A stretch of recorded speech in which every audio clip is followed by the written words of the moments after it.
اچھا اب آ جائیں، میرا موقف وہی ہے جو غامدی صاحب نے دیا ہے کہ ہمیں 1948 میں مان لینا چاہیے تھا کہ ٹھیک ہے 2 ملک بنیں گے، ایک آپ رکھیں ایک ہم رکھتے ہیں، جو یو این او نے طے کیا تھا، نہیں مانا انہوں نے۔ 67 میں یہ اس سے بھی جاتے رہے، ٹھیک ہے، 73 میں آ کے اور مسئلہ خراب ہوا، اب کرتے کرتے سارا مسئلہ اس لیول پہ پہنچ چکا ہے کہ اس کا فی الحال تو ریورس ہونا کوئی نظر نہیں آتا۔ دیکھیں وہ ساروں کو شکست دے چکے ہیں، باقی یہ جو روحانی باتیں کرتے ہیں بالکل غلط باتیں کرتے ہیں، اس طرح نہیں کبھی بھی ہوتا، اس طرح نہیں جنگیں جیتی جاتی۔ الحمدللہ رب العالمین والصلاة والسلام علی سید الانبیاء والمرسلین، اما بعد فاعوذ باللہ من الشیطان الرجیم، بسم اللہ الرحمن الرحیم، وَقُلْ جَاءَ الْحَقُّ وَزَهَقَ الْبَاطِلُ إِنَّ الْبَاطِلَ كَانَ زَهُوقًا آمنت باللہ صدق اللہ العظیم وصدق رسولہ النبی الکریم الامین۔ حضرات ذی وقار، اس انجینئر مرزا کو شرم نہیں آ رہی اور اس نے وہ مسئلہ اٹھایا کہ جس کے اوپر تمام اکابر فکر کا اتفاق ہے، جہاد فی سبیل اللہ کے اوپر۔ اور یہ اتفاق کیوں نہ ہو، اللہ تبارک و تعالیٰ نے قرآن مجید فرقان حمید کے اندر کئی آیات کو نازل فرمایا جہاد فی سبیل اللہ کے حوالے سے۔ وہ بعد کا معاملہ ہے کہ ریاست کی طرف سے حکم آتا ہے یا نہیں آتا، موقع ملتا ہے یا نہیں ملتا، لیکن بندے کو جہاد سے انکاری تو نہیں ہونا چاہیے، منکر تو نہیں ہونا چاہیے۔ لیکن اس کو شرم نہیں، خود بھی یہ وہ اپنے کمرے میں بیٹھا ہوا ہے اور نوجوان نسل کو جو نیٹ پہ جو ہے برباد ہو رہی ہے، اس قوم کو یہ جہاد فی سبیل اللہ سے روک رہا ہے۔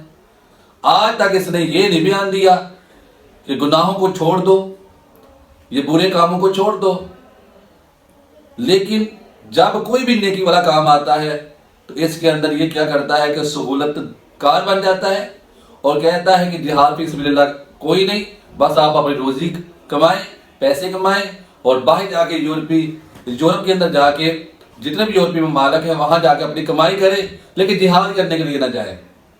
حضرات ذی وقار، انجینئر مرزا کا جو موقف ہے یہ قرآن کے خلاف بھی ہے، احادیث نبویہ کے خلاف بھی ہے، اور قرآن کی صریح آیات ہے جو جہاد فی سبیل اللہ کے اوپر ہے۔ اللہ تبارک و تعالیٰ نے قرآن کے اندر ارشاد فرمایا ہے، فرمایا کہ یا ایھا النبی جاہد الکفار والمنافقین، اے نبی آپ کافروں سے جہاد کریں اور منافقوں کے ساتھ جہاد کریں۔ یہ دیکھیے اللہ تعالیٰ اپنے نبی کو حکم فرما رہا ہے کہ کافروں کے ساتھ جہاد کرنا ہے اور منافقین کے ساتھ جو ہے جہاد کرنا ہے۔ یہ واضح آیات ہے، اسی طرح کی واضح آیات موجود ہیں۔ اللہ تبارک و تعالیٰ نے دوسری جگہ پہ ارشاد فرمایا، ان اللہ اشتری من المؤمنین انفسهم واموالهم بان لهم الجنہ، کہ بے شک اللہ تبارک و تعالیٰ نے مومنوں سے ان کے مال ان کی جانوں کو خریدا ہے، بان لهم الجنہ، اور مومنوں کو مال اور جان کے بدلے میں اللہ تعالیٰ نے جنت عطا فرمائی ہے۔ اور ان کا کام کیا ہے؟ فرمایا یقاتلون فی سبیل اللہ، ایمان والے وہ ہوتے ہیں جو اللہ کی راہ میں جہاد کرتے ہیں، فیقتلون، یا تو وہ سامنے والے کو جو ہے وہ قتل کرتے ہیں، فیقتلون، یا خود وہ شہید ہو جاتے ہیں۔ تو وعدن علیہ حقا فی التوراۃ والانجیل والقرآن، تو اللہ تعالیٰ نے ان لوگوں کے ساتھ وعدہ جو ہے حق کا وعدہ فرمایا، جو تورات کے اندر بھی ہے، انجیل کے اندر بھی ہے، قرآن کے اندر بھی ہے۔ وہ کہتا ہے کہ جہاد فی سبیل اللہ نہیں کرنا چاہیے، خدا کا خوف کرو، اللہ کو جان دینی ہے۔ قرآن کی جو اتنی آیات ہیں وہ کہاں جائیں گی؟ دل کے اندر یہ جذبہ ایمانی ہونا چاہیے۔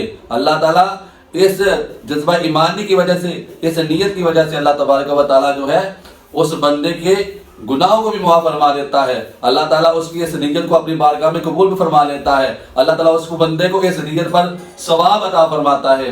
آمین بجاہ نبی الامین صلی اللہ علیہ وآلہ وسلم۔